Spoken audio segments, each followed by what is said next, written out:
Welcome back, everyone. No take three this week, giving the crew the Thanksgiving holiday off, but we are not talking turkey on this Thanksgiving holiday. We're talking Asian carp, keeping the invasive species out of the Great Lakes. And an expert from Bowling Green State University, the chair of the Biological Sciences Department, is Dr. Jeff Miner, and he's in studio today. Thanks for coming in, Doctor. Sure. We appreciate it.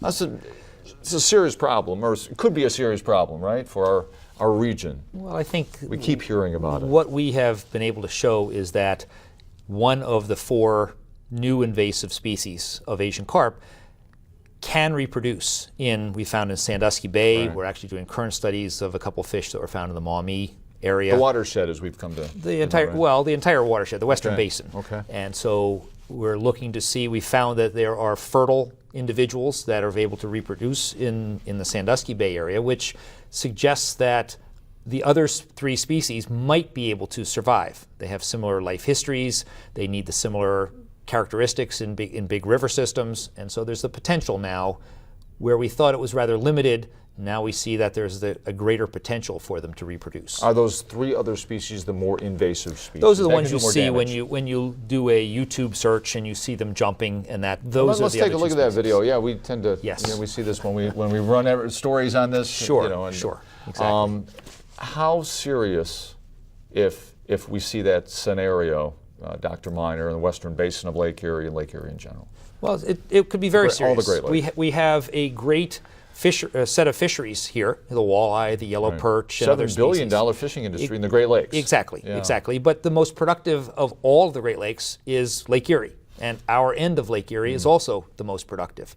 So we need to recognize that there's that potential, and the state agencies do. The Ohio has its, DNR has its strategic plan out to make sure there are a couple of areas where the Mississippi drainage and the Great Lakes drainage come very close to each other.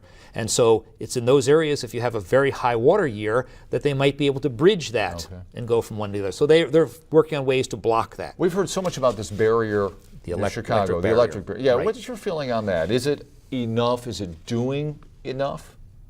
Well, yes, they've taken lots of good precautions. It's not just a fence, as they say. It's actually a set of plates that go underneath the Chicago Shipping and Sanitation Canal, and that's a good job. It's doing a good job. Yeah. My worry would be, is it 100% effective all the time? Right. And things go wrong. So they're thinking of other strategies. But that's into Lake Michigan, but we have the Sandusky River into Lake Erie. But they're all connected. Yeah. So it is the watershed.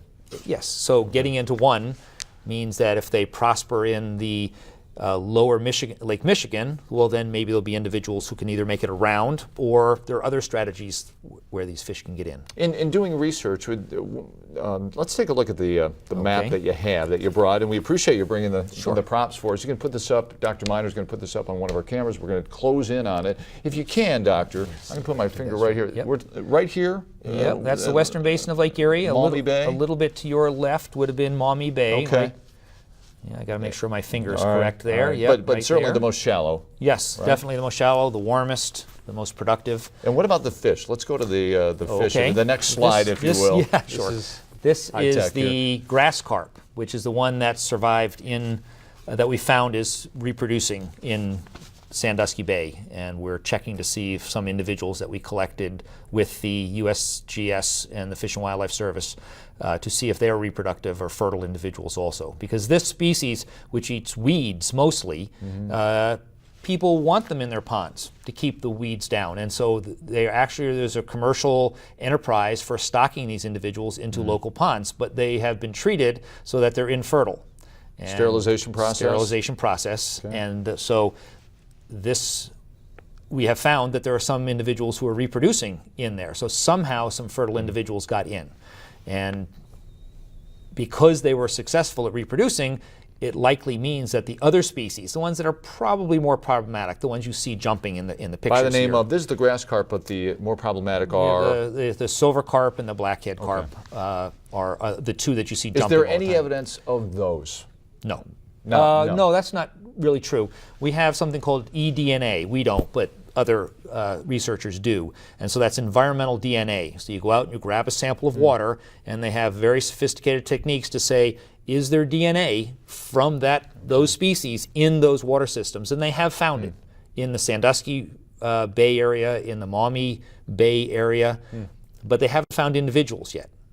So that's the dilemma. They found the grass carp. They have found the grass carp, exactly. Not a lot, but enough to say that they're reproducing. Is it a leap to say once you find the grass carp, you'll find the others? No, I don't think so, because we have this legal trade in grass carp that somehow could get in by a different mechanism, that somebody has to intentionally put them into the Lake Erie, or they have to break that electric barrier, or something else has to happen. These guys have the easiest way in because we have an active trade in these guys. You can go online and find triploid grass carp to put in your ponds, and somebody makes mistakes, or somebody tries to take the shortcut and potentially bring in fertile individuals to stock into ponds. Is that your greatest concern? That's how this could happen? The migration could happen through that sort of trade?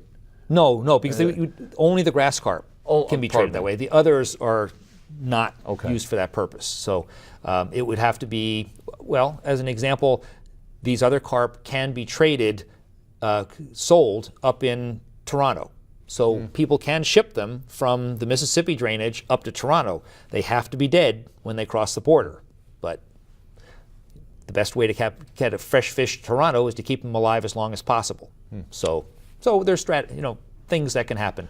Well, I know you're going to be watching extremely closely as we move on here over the course of the next 5 to 10 year period. Sure. And all the work down at Bowling Green State University. Yeah. Great to have you, and thank you for making the trip. We appreciate it. Sure. Hope you had a great Thanksgiving. Thank you very much. Dr. Jeff Miner, Bowling Green State University. Make it a great week, everybody. We'll see you next week on Conklin and Company at the same time, and we'll see you this week on 13 ABC Action News. Take care.